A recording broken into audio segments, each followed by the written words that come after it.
New Year's is not the best time to be able to reach all your staff. That's just the way it goes. So they've worked really hard, and we appreciate it, and we understand that the timing, if it was early October, would have been a little bit different. But I think that they've worked really, really hard. We also, during that week, I signed the executive order to prioritize our senior citizens. Now, CDC's initial recommendations in their advisory committee was to not even include seniors at all. They were going to have essential workers, which obviously would not have been the best approach to reduce mortality. There was a lot of blowback about that, and so then they said, okay, do essential workers and then 75 and plus. In Florida, we don't believe that's the best approach for our state. We believe we've got to focus on senior citizens, and so here the seniors are the priority. You know, we don't want a situation where someone's 20 years old working at a grocery store, which is an honorable thing and great, but that person get priority over a 74-year-old or a 73-year-old grandmother. No, we've got to focus on seniors and put our seniors first. And then this most recent week, we were able to send vaccine to every county health department and nearly every hospital in the state. So the vaccine is now available statewide. This was also the week when county health departments began working with local partners to offer vaccines in the community. So right before New Year's, I had the privilege to go down to a senior community called Kings Point down in Palm Beach County, and working with the Palm Beach County Health Department, they were able to administer hundreds of vaccines to residents of the community, all of whom were age 65 or older. It was a good event, and this is the type of thing that we're going to continue to replicate in other senior living communities across the state. Now, as we enter the new year, I think there's a lot of reason for optimism. I mean, I've talked about some of the statistics that you hear what's going on today. I think you're going to see that at hospitals throughout the state. They have all the staff back, everyone's ready, and we're going to really hopefully see a lot of shots going. So I think that we want to continue to see this vaccine administered as quickly as possible. We want to continue to get more and more supplies. But just in a couple weeks' time, you went from only being able to send it to a small amount of hospitals to now having it available across the state with hospitals. And then, as I mentioned, we're going to be doing some stuff with the test sites. I'm also going to have a number of announcements this week about other innovative ways to get this into the community. So 2020, not the best year that I think any of us have had. It was really, really tough for a lot of people. No matter whether you ever had any encounter with COVID, it was still tough for people. And I think 2021 is going to be brighter. And I think this vaccine is providing a lot of hope to a lot of people. So I want to thank the folks here at Orlando Health for really being the tip of the spear. It was great to just peek into the room and see all these folks that are there in line going to get the vaccine, and we're going to continue the momentum going forward. So I'd like to invite up David Strong to say a few things. Well, thank you, Governor. I want to thank you for your leadership and your continued presence, actually, throughout the entire pandemic. It's been important. I want to introduce the folks that are standing here with me. First of all, Dr. Jamel Hakeem. Dr. Hakeem's the Chief Operating Officer of Orlando Health, as well as a practicing anesthesiologist. And to my right is Dr. George Rawls. He's the Chief Medical Officer of Orlando Health and a practicing ED doctor. And so both of them in their practices interact with patients both who have COVID as well as have received the vaccine. I want to start off by just thanking the Orlando Health team members. Many of the folks that are involved in planning and administering the vaccine are the same individuals that have been caring for patients across this system, whether they're COVID-19 patients or other patients that need care. And so the individuals that really carry the weight every day are continuing to do that. And so it is with sincere appreciation and thanks for our team members and our physicians for their continued amazing work throughout this year and what they will do going forward. Also, just a quick comment on our process for the vaccine. It has been a very purposeful process. As you heard, we started off initially with frontline staff, both from a physician standpoint as well as a clinical standpoint, that take care of patients that potentially or are COVID positive. We've administered about 10,000 vaccines to that population. As you've heard this week, we anticipate that we will have another 20,000 vaccines administered. That focus is on a few different areas. First of all, we are focused on opening up to any healthcare worker or frontline individual, first responder, that's not employed by Orlando Health. And so if there are any, whether it's a dental office or other physician offices, if they want to receive the vaccine, they can go online and book an appointment to do that. Another area that we're focused on is nursing home and long-term care facilities, as well as assisted living facilities that have not been served yet by the other individuals that are administering the vaccine. We want to be able to help them. And then another area that we have focused on is really our team members, family members that are over 65. And that is a purposeful place for us to focus. One, it's people that we know. Two, as you may have heard, as you've read, one of the greatest weights that frontline caregivers carry is, are they going to give COVID-19 to their families? What impact is that? And so it is a purposeful approach for us to focus on our team members and their loved ones. Next week, the week of January 11th, we will transition from those areas that I talked about to going outside of the hospital. We will open up 6 clinic locations. A few of those will be drive-through, but trying to make that more accessible than trying to come on a hospital campus. And so it will be more of a clinic environment with even an easier scheduling process. I'm going to turn it now over to Dr. Rawls. Dr. Rawls will give a little more detail on the process that we've gone through, but also talk about any of the clinical implications that we've seen from providing the vaccine. George. Thank you, David and Governor. So we've had a very positive experience so far with our vaccine program. We started the program on December 18th. As David mentioned, it was focused on our frontline healthcare workers, and we included all of the team members that were part of our surge plan that would have been drawn into patient care activities had the situation gotten to the point that we needed them. And that worked really well. We got thousands of people through in 4 days.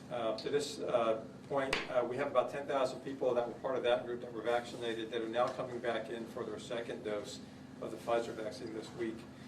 As we saw more inventory come in, the Moderna vaccine was in our hands. We were able to expand our vaccination program to a broader group of community health providers, to EMS and fire personnel that didn't have access to it some other way. And now we're into this sort of third phase where we have a sufficient supply to really expand the program out to include those over 65 and over that we can reach out to by way of our team member network.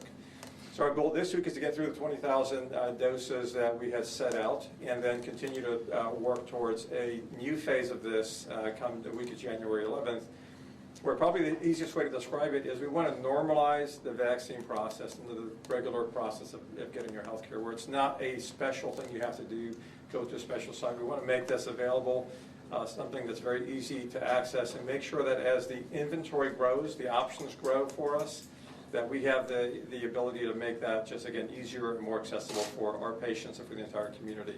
So that's our work this week, and we really are hoping to be able to maintain that high volume of vaccination opportunities for the community well into the next few months. As David mentioned, we've had a good response in terms of our team members' interest in this. It's much higher than you've been reading. We've had nearly all of our physicians want it. We've had the majority of our healthcare teams want to get the vaccine, and they've been vaccinated.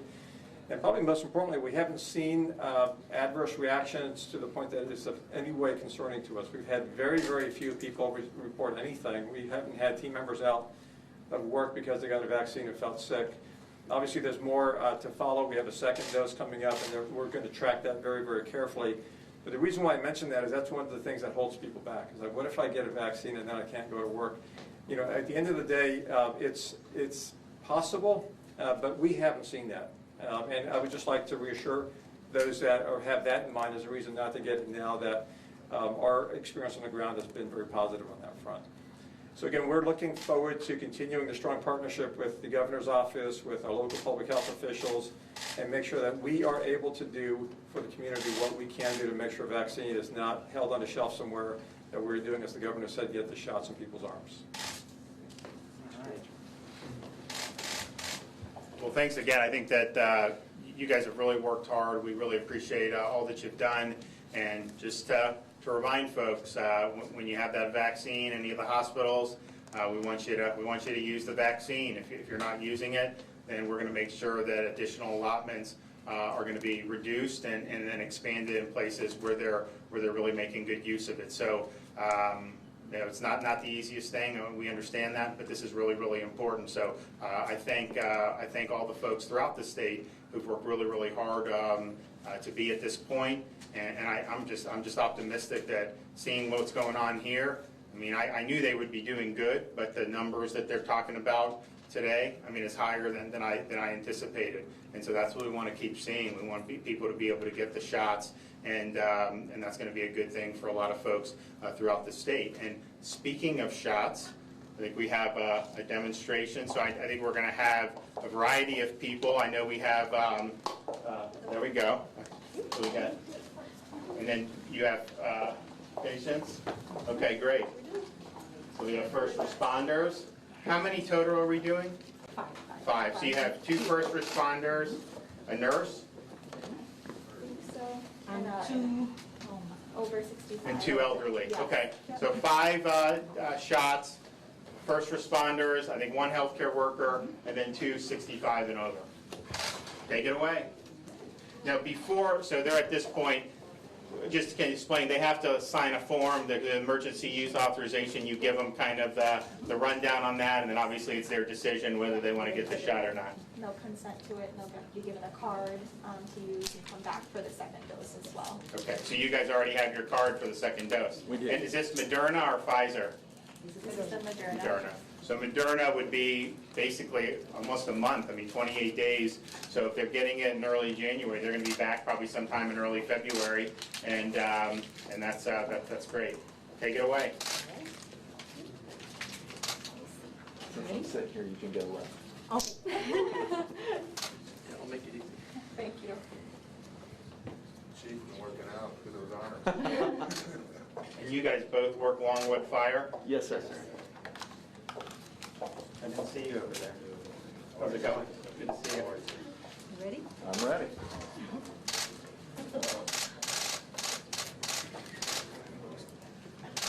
You ready? Well, that was nothing. All right.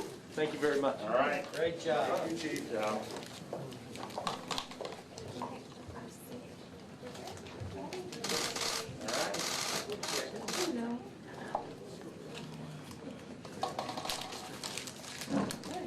And what's your name? Judy Wright. And you live here?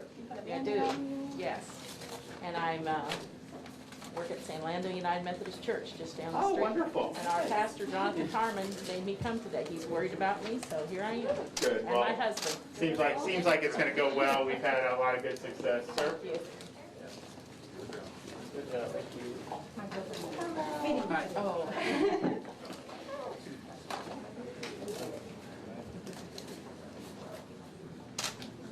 Can you go to the inside? Barely.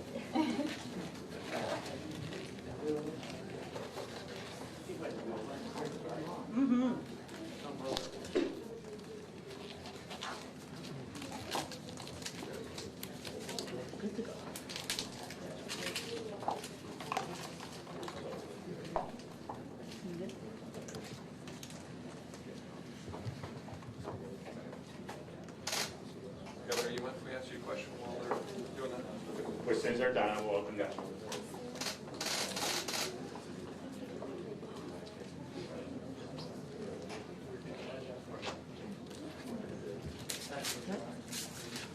right. Thank you much. Thank you. All ready? I'm ready. And then I'll go. Yes. How was it? It was great. Good. Didn't feel a thing. And you'll be back in early February, right? Betcha. Okay. Can't wait. All right. Thank you for the opportunity. Easy does it, right? Yep.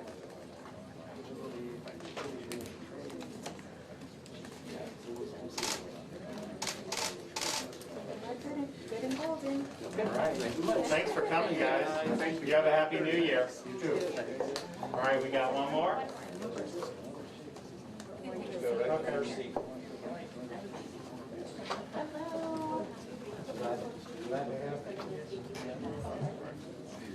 And what's your name?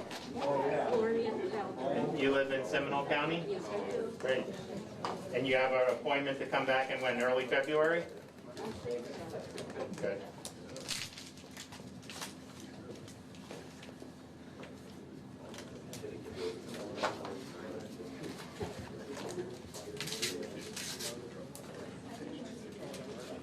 Oh, okay.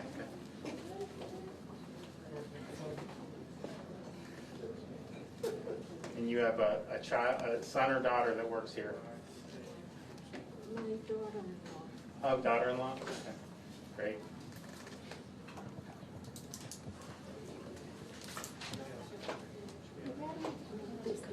Absolutely. Regular freezer, like when you take it out, how long can it be out? Just hold that right there. Perfect. Thank you. You're welcome.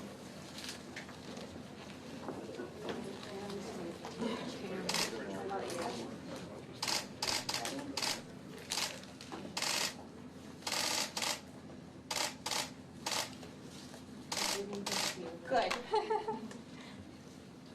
Hold that there. How was it? No problem? I didn't feel it. There, great, see? Who's that?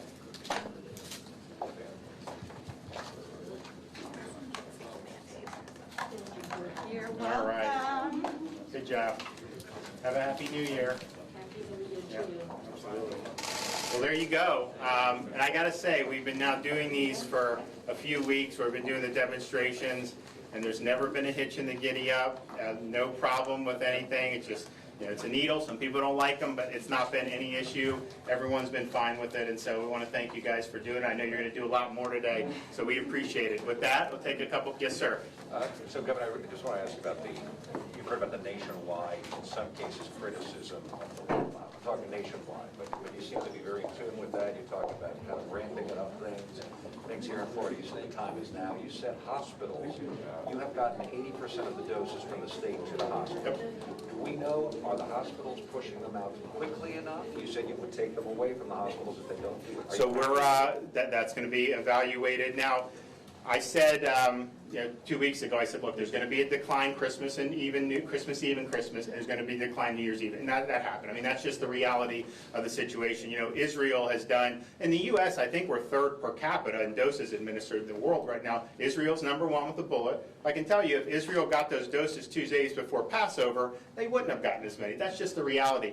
So I think a lot of the criticism nationwide is kind of unfair. There just wasn't the doses in hand until really right before Christmas. Only Orlando Health and a handful of other hospitals had the Pfizer that first week. Almost nobody else did. And so I think what we've tried to do in Florida is say, you know, we trust obviously our healthcare delivery system. I mean, that is who's going to do the best at this, and we're going to constantly evaluate. The fact that they're on target to do 4,000, guess what? I'm going to Jackson Memorial in Miami today. I'm going to tell Carlos, the CEO, Carlos, they're doing you better be doing that. You can not beat them. So I think we want to see a healthy competition of where we're getting this out in the community and doing it in a really good way. And I think also what Florida, I think, has done is when we saw a gap with long-term care the first week, we filled it. Over 100 facilities right off the bat. When we see some gaps in other parts, we're going to fill it. We're going to be we were at an African American church in Pensacola. We're going to be at some other places. We're going to do drive-through sites. And so a lot of this is just contingent on getting the doses. Now that we're going to have more in the county health departments, we're going to have more in the state, it gives us more ability to do some of these things. We're going to have some good announcements tomorrow. We're going to be partnering with the private sector. So I think that it's the new year. Everyone's now back.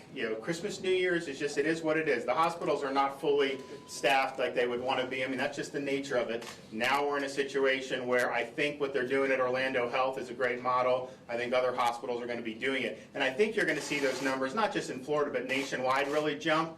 But I think it's important to point out, Florida's approach, I think, is the better approach. If you have a 73-year-old parent 73-year-old grandparent, in the vast majority of states in this country, they are simply not eligible to be vaccinated. And we don't believe that's right. We believe the seniors have to be put first. Obviously, they've done healthcare workers, and they'll continue to do that, and they should. Obviously, we're doing staff of long-term care as well as those seniors there.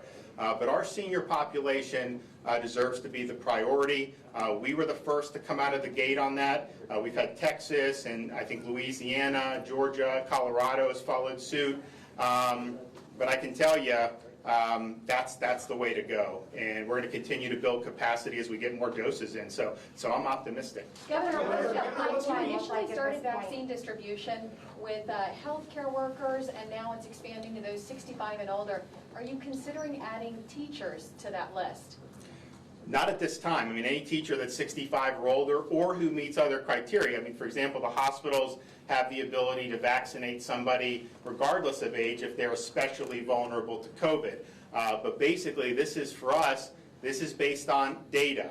And if you look at the COVID mortality, 65 and up represents over 80% of the COVID-related mortality in our country and in our state of Florida. So that's where we got to focus on the outset. We were talking before we came in with some of the docs. The Johnson & Johnson vaccine, we think we're going to get data on that very soon.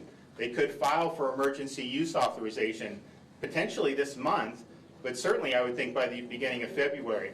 That's approved. You're then looking maybe sometime in February to have a one-dose vaccine. And we'll see what the efficacy is, but I'm hearing it's pretty good.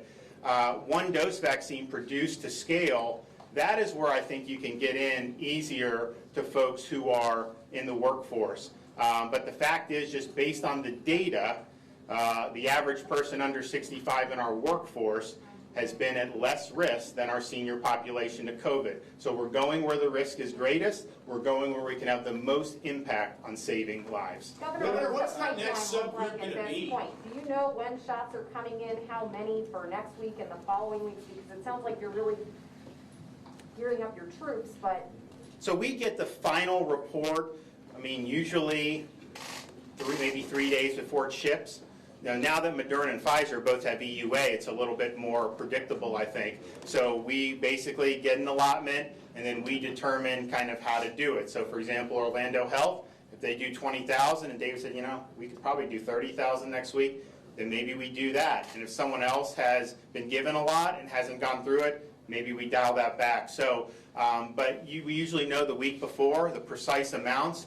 But I do think it's going to get pretty predictable, and I think that'll be really good for everybody to kind of have a good sense of where we're going. And all in all, the fact that we've gotten it when we've gotten it, it hasn't been perfect, but man, this is a big logistical operation. I give the federal government a lot of credit. I mean, I think there's so many things that could have gone so wrong, and by and large, when issues have come up, you've been able to troubleshoot them. During Christmas, Governor, during Christmas and New Year, we reported have a lot of cases, a lot of people going out and partying. What the expert says that it will increase the numbers of people getting positive results. What do you think? Well, look, I mean, what I would say is, you know, we trust people to make decisions. I mean, I think that, you know, this idea of browbeating everybody, I just don't think it's been effective nationwide. I mean, you know, you look around the country, you will literally have an elected official stand at the podium, wag their finger, say, you do not travel over the holidays, and then literally, right when the press conference goes over, that same person is driving to the airport. You have somebody who's saying we can't open schools because it's too dangerous, and then they're caught on a beach somewhere in Puerto Rico. So I think we just need to say, use common sense. But I think we have to be, I think we have to recognize some of the misfires that some of the information and the advisory from particularly experts have had. I mean, they've had some very contradictory advice over these many months, and I think some people have lost faith. And I worry about that, not as much for behavior, but more for confidence in the vaccine. If you have experts saying the vaccine is good, which I think the data is strong on it, we want people to take it. We're not going to force anyone, but we want them. Are people going to be willing to say, you know what, I trust that? And I just think there's been so many problems with some of the stuff that we've seen. So just people just use common sense, it's particularly if you're in an elderly population. Look, the light's at the end of the tunnel now. People are getting vaccinated today, tomorrow. I can't guarantee you, obviously, every senior is going to be able to get vaccinated tomorrow or the next day. But I can guarantee you, as long as we keep getting in, that's going to be the priority, and we want to get it done as soon as possible. Governor, do you fix the residency issue? Because for a while, it was like different counties were saying residents only. I mean, it's a federal vaccine, it's coming from the federal government. If you live in one county but there's space in another county, do you have an issue with people going from county to county? So we have not imposed that requirement on anybody. I think that some health systems have also said we're going to focus on our area. I mean, my view is when we do something like a drive-through test site, I mean, for example, you know, if there's one in Orlando, and I'm not saying we haven't announced that yet, but if there is one, I'm not going to say it's only for Orange County. I mean, Lake County, whoever in the area, we want to get shots in arms. And so I think the important thing is to get the shots in the arms. Now, there obviously has to be some structure to it. Otherwise, it's not going to be as effective. But at the same time, I do not want to see a vaccine sitting around, not being used, when you could be putting a shot in an arm. Governor, do you know what that next group or subgroup is going to be and what the timing is on administering it? And could that include teachers? Oh yeah, no, I think almost assuredly we would probably go to the workforce next. And I think the Johnson & Johnson vaccine is a great way to do that. I mean, you literally could drop a bunch of vaccine at Disney, Orange County schools, wherever, and they can knock that out pretty quickly, and it's one dose and done. So I think that makes more sense with essential workers. I mean, apart from the different risks between elderly and essential workers. And look, I've criticized essential. I mean, obviously, I think things like teachers are very important, all this stuff. But I view people that are earning a living and putting food on the table as essential, because it's essential to their family. And so we want to make it as widely available to the workforce. I think the reason why like a teacher's would be great is because you have them all at the school. I think you could knock it out very quickly. So from an efficiency standpoint, I think it would be great. We have obviously other major employers in Florida where I think they would be able to knock it out very, very quickly. So that's coming. I think it's dependent on the numbers of seniors. I mean, we have 4.4 million seniors in Florida. And I said, obviously, we don't have enough vaccine at the outset. People need to be patient and understand that, and I think they do. But we don't know for sure what percentage of those over 65 are going to opt for the vaccine. I think many will. I think the majority will. But, you know, we've gone to some of the long-term care facilities, and some have been 90%, some have been 50%. Some have just said that they didn't want to do it, and that's fine. There's not going to be any type of forcing. But as we get through, and then we see how demand goes, you know, we obviously, if there's vaccine available and the senior demand goes down, it's not going to happen anytime soon, but maybe weeks in advance, months, then all of a sudden you're looking at, okay, well, let's get it out there to folks. So we're doing it, but I really think that the key to this for really doing well in the workforce is this Johnson & Johnson, the one dose. It makes it so much easier when you're talking about workforce to be able to get that done. So that's going to be our hope. I would just say, monitor this. We're going to get news on Johnson & Johnson very soon. And I think it's going to be good news, and I think that will give us another arrow in the quiver, you know, as we continue to do this vaccination march. Thanks, everybody. We'll be back soon. Can we ask Dr. Rose a question, please?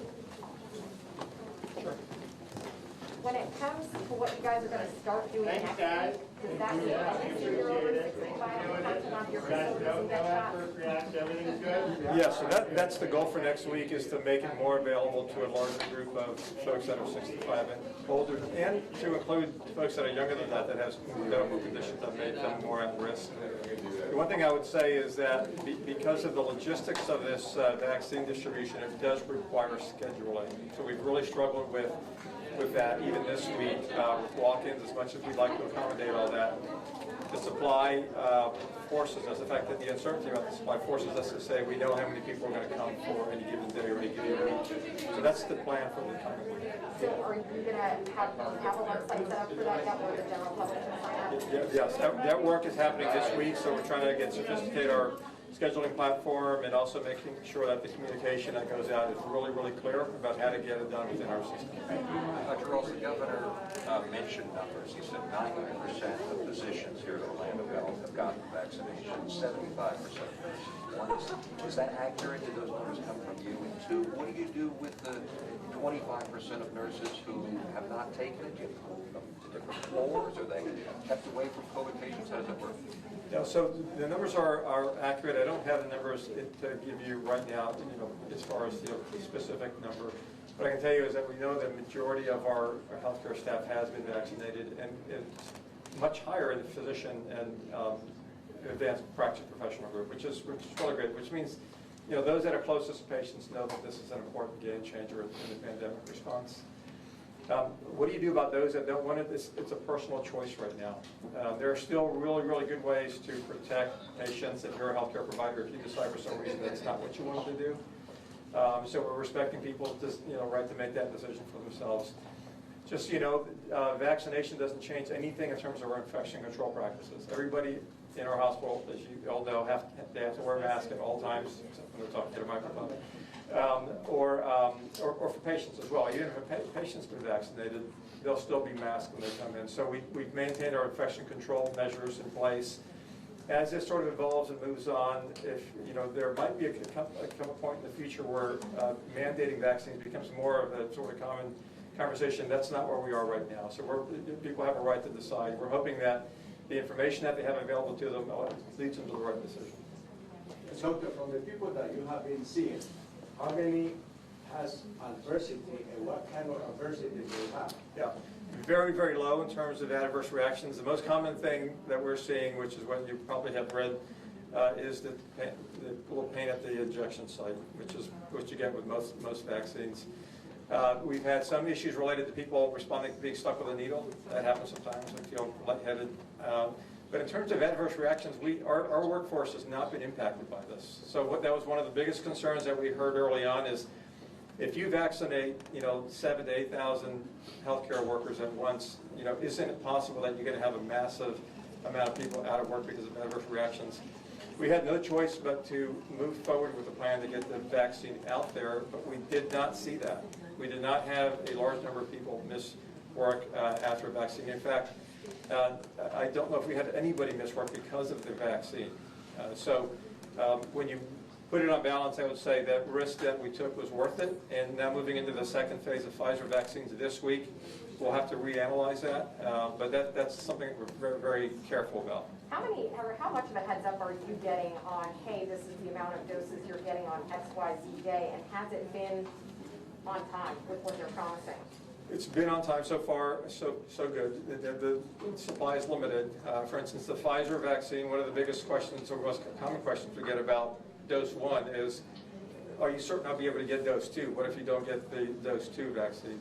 So far, so good. Our dose 1 Pfizer group, which happened back in December 18th, is starting their second dose this week, and we just heard today that the supply should be in hand by either today or tomorrow. So that process is moving the way we had hoped. I think long-term, the biggest challenge we have in terms of scheduling is not knowing for sure how many doses we'll get per week. But we'll learn that as we see what that supply chain continues to look like. So do you under-schedule and then just try to add people as you We're pretty close. We schedule pretty close to what our inventory is because of the desire not to have vaccines sitting on the shelf. So it is a bit of a balance. And it means that it's possible that on a week like this where we have a high number of vaccines scheduled, that we may end up at the end of the week with a struggle trying to meet that demand. But our goal is to make sure anybody who's scheduled a vaccine gets it, and that we can address those supply issues as they're arising. Thank you. Thank you, sir. Thank you.